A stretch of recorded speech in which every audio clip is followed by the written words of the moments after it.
Oi, amigas, sejam muito bem-vindas a mais um episódio do Mulheres de Frente Contexto. A ideia é compartilhar com vocês trecho de livros que eu tenho lido e que têm me feito bem. Queria agradecer por todos os recados que eu recebi semana passada, da leitura que fizemos do Mulheres da Palavra. Se você ainda não viu, o vídeo está aqui, é só você dar uma olhada na playlist. E tem sido muito legal ver o que Deus tem feito e como Deus tem levantado tantas mulheres que querem conhecer o Senhor através do estudo sistemático da sua palavra. Lembrando que aqui no canal você pode encontrar também vários estudos nos livros de Abacuque, 1 Pedro, Salmos, Marcos e dentre tantas outras coisas que a gente tem aqui no canal. Então, se você quer crescer no conhecimento de quem é o nosso Deus, no conhecimento da palavra, dá uma olhada aqui nas playlists, separa um tempo na semana, 15 minutos, 20 minutos por dia, para estudar a palavra de Deus e assim crescermos e nos tornarmos mulheres da palavra, como nós falamos semana passada. Bom, essa semana eu quero compartilhar com vocês um trechinho de um livro que eu gosto muito.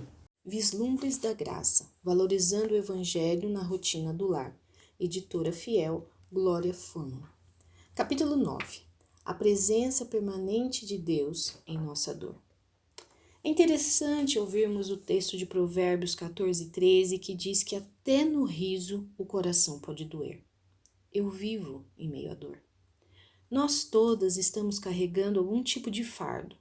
Talvez seja um amor, ou um filho perdido, uma amizade, ou um lar destruído, enfim. Nós todas mancamos ao seguirmos com as nossas vidas diárias e às vezes a dor é tão profunda que mal podemos suportar ficar em pé. Ontem de manhã, um professor cristão foi sem piedade morto a tiros porque simplesmente falava de Jesus para os seus vizinhos. Acordei esta manhã orando por essa família. Meu coração está muito triste por sua esposa e filhos. A maioria de nós não vive nessa realidade diária de sermos mortas pela nossa fé. Mas muitas coisas podem acontecer. Há um ano, nesta mesma semana, amigos preciosos perderam seus filhos de 2 anos de idade, num acidente de carro. Não se passa um minuto sequer em seu dia que não estejam cientes da sua perda. Eles também diriam que não há um momento sequer que o Senhor também não esteja ciente da sua dor. Essas duas famílias esperam em Cristo em seu triunfo sobre a dor. Minha história é diferente delas, eu acho que a sua também. Mas o mesmo Deus que ministra a eles na dor do seu cotidiano pode nos dar essa graça também.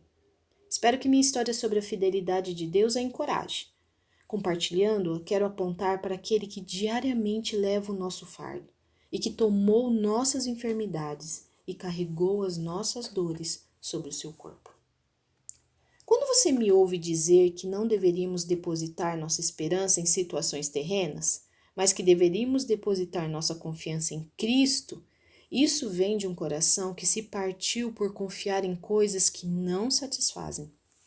Quando eu estava grávida de nossa primeira filha, meu marido perdeu a maior parte das funções dos braços por causa de uma doença genética nos nervos.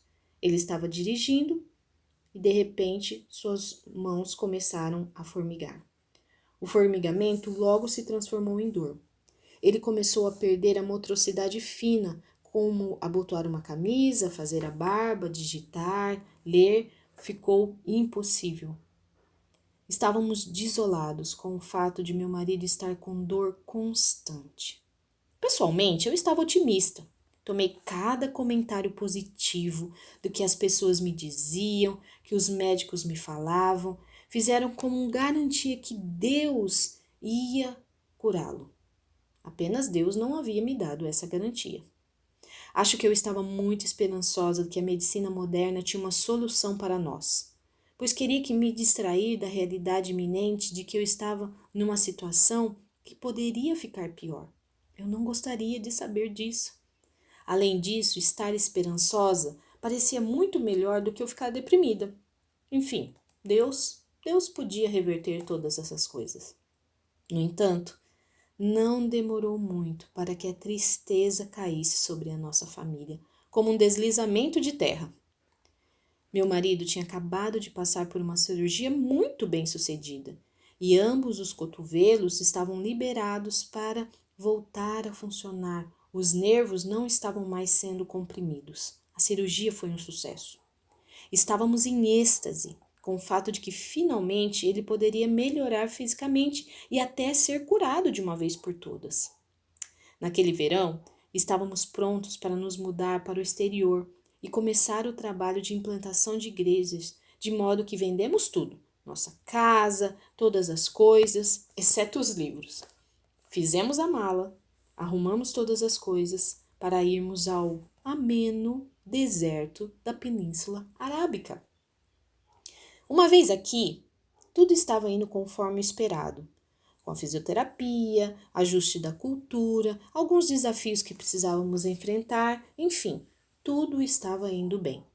O que não esperávamos era que a condição física do meu marido começasse a piorar. Por algum motivo que desconhecemos, a dor começou a aumentar gradativamente. Dessa vez estava mais agressiva do que nunca. Deus, onde o Senhor está? Não consigo sequer começar a descrever nossa experiência naquele tempo. Foi alarmante, foi terrível. Quando acordávamos pela manhã, orávamos para que o dia passasse rapidamente. E quando vinham as noites, eu assistia meu marido insone andar de um lado para o outro, em dor agonizante, enquanto eu, deitada na cama, enjoada, orava para que a manhã surgisse logo. Em momentos de clareza espiritual, em meio daquele deserto que estávamos passando, eu cantava mentalmente, repetidas vezes, um hino muito querido para mim. Minha esperança está em nada menos do que no sangue e na justiça de Jesus. Não me atrevo a confiar em uma situação tão doce, mas inteiramente e somente no sangue de Jesus. Em Cristo, a sólida rocha, eu permaneço. Qualquer outro terreno é apenas areia movediça.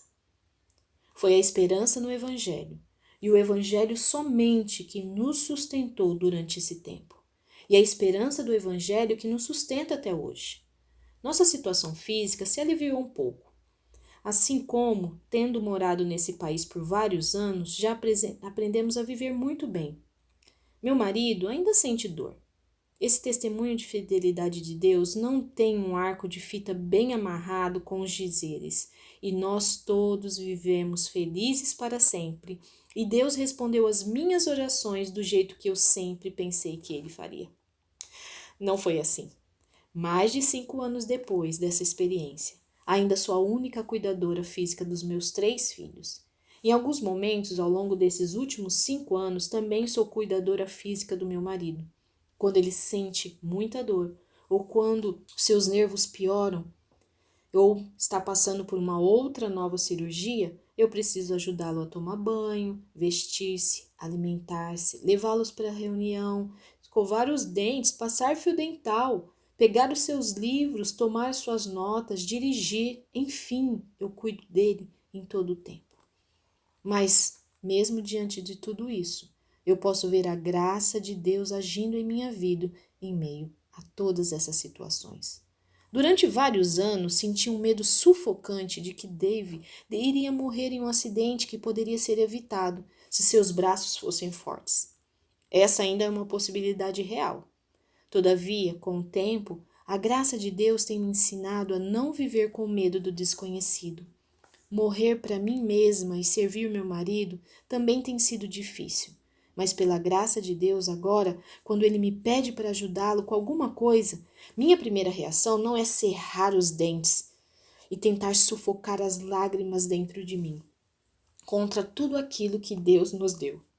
Porque agora eu sei que a sua graça é suficiente para mim, quando eu luto com a minha má vontade em servir. Deus é bom em todo o tempo. Dizemos isso todo momento. Mas Nós dizemos que Deus é bom quando os nossos filhos são obedientes, quando não sentimos dor, quando a casa está em ordem, quando estamos fazendo artesanato juntas. Contudo, Deus é bom por razões mais profundas do que as nossas experiências de alívio temporário em situações terrenas e passageiras. Deus é bom. Certa vez eu estava numa igreja no Quênia e quando eu estava lá, eu ouvi uma coisa muito interessante. Quando alguém dizia Deus é bom, todos respondiam o tempo todo. Nós fazemos isso e nós acreditamos nisso, não é mesmo? Deus é bom o tempo todo. Nós exaltamos o caráter de Deus e afirmamos: Deus não muda. Mas como o caráter imutável de Deus e a sua bondade afeta a nossa perspectiva sobre a vida cotidiana? Se Deus não muda, como é que eu reajo quando as nossas circunstâncias mudam? Quando as coisas não estão quando eu quero? Eu gosto muito de uma frase de Martinho Lutero, quando ele diz: embora nos doa quando Deus toma algo de nós, algo que ele nos deu, sua boa vontade deve ser um conforto maior para nós do que todos os presentes, pois Deus é infinitamente melhor do que tudo que ele possa nos dar aqui na terra. Isso é algo muito ousado a dizer. Ousado porque é preciso ter certeza de duas coisas. Primeiro, é preciso ter fé de que nenhum dano pode ser tão doloroso que Deus não seja capaz de nos confortar. Em segundo lugar, é preciso ter fé que nenhum presente que Deus nos deu poderia ser maior do que o presente que Ele mesmo é. Deus é o que nos traz a paz. É em Deus que temos alegria. É em Deus que temos satisfação. Mas, infelizmente, eu esqueço muito facilmente que Deus é o único que pode tranquilizar a minha alma, que pode me dar alegria, satisfação, conforto.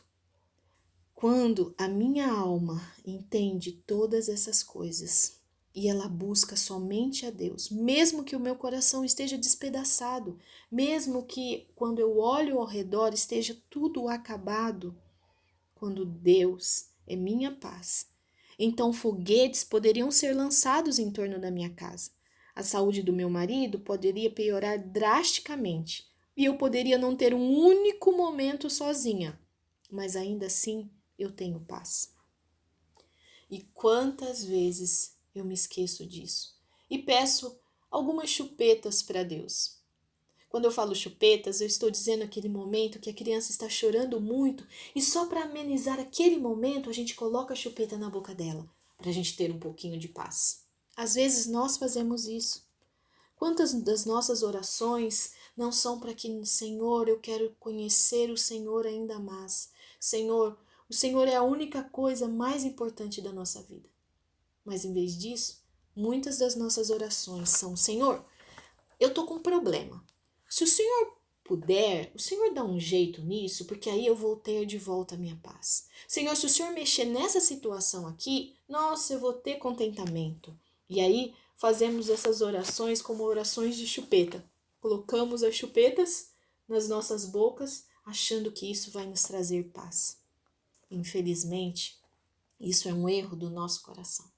Quando lamentamos sobre as nossas circunstâncias, nos momentos difíceis, porque eles são reais, nós precisamos lembrar que apenas o Evangelho pode nos confortar, que apenas Jesus Cristo pode nos trazer conforto. Quando somos tentadas a nos deleitarem com nossas situações favoráveis, ou com medicina moderna, ou com pessoas que fazem promessas, ou a segurança do dinheiro, ou a realização no trabalho, nós precisamos nos lembrar que apenas Jesus, Ele pode nos trazer a paz. O Evangelho nos ajuda a nos tornar mais humildes, porque por meio dele nós nos lembramos que a misericórdia do Senhor é melhor do que todas as coisas. Em meio ao dia doloroso, pela graça de Deus, nós podemos reiterar os dizeres do salmista: digo ao Senhor, tu és o meu Senhor, outro bem não possuo além de ti. Não há outro em quem me comprazo na terra. Ainda que a minha carne e o meu coração se desfaleçam, Deus é a minha fortaleza, é a fortaleza do meu coração. Sei que pode parecer muito incerto apostar sua alegria não nas suas circunstâncias, ou mesmo nos presentes que Deus lhe deu, mas na própria pessoa do nosso Deus. Sei que é difícil, eu mesmo tenho muita dificuldade, mas é por isso que precisamos de fé para fazê-lo. Precisamos de fé para confiar que Deus não somente sabe o que é melhor para nós, mas que Ele é o que é melhor para nós, independente de quais sejam as nossas circunstâncias. Respondeu Jesus: a obra de Deus é esta, que creiais naquele porque Ele foi enviado. Quando confiamos em Jesus para nos fornecer tudo o que precisamos para esta vida e para a nossa santidade, podemos confessar com lágrimas nos olhos, com o coração mesmo apertado, porque dele, por ele e para ele são todas as coisas. A ele, pois, a glória eternamente. Amém. É um desafio, né, amigas? Mas a gente precisa lembrar que nós não estamos sós. Nós não conseguimos sozinhas. Era impossível para nós, e é impossível para nós não olhar as circunstâncias. Somos humanas. Por isso nós temos Jesus, o nosso campeão, que morreu na cruz do Calvário para nos dar vida, para nos ajudar a dia após dia olharmos apenas para Ele. Que Deus possa nos abençoar, que Deus possa nos fazer mulheres mais parecidas com o nosso Rei. Até sexta-feira que vem. Não esqueça, amigas, de deixar o seu like, compartilhar com outra amiga. Eu tenho certeza que tem alguém muito especial precisando ouvir isso. E se você não é inscrita aqui no canal, se inscreva. Você vai ficar por dentro de tudo que acontece. E todas as vezes que vocês deixam o seu like, compartilha com outras pessoas, isso ajuda o canal a levar para mais outras pessoas as verdades da palavra do Senhor. Um abraço com carinho, até sexta-feira que vem.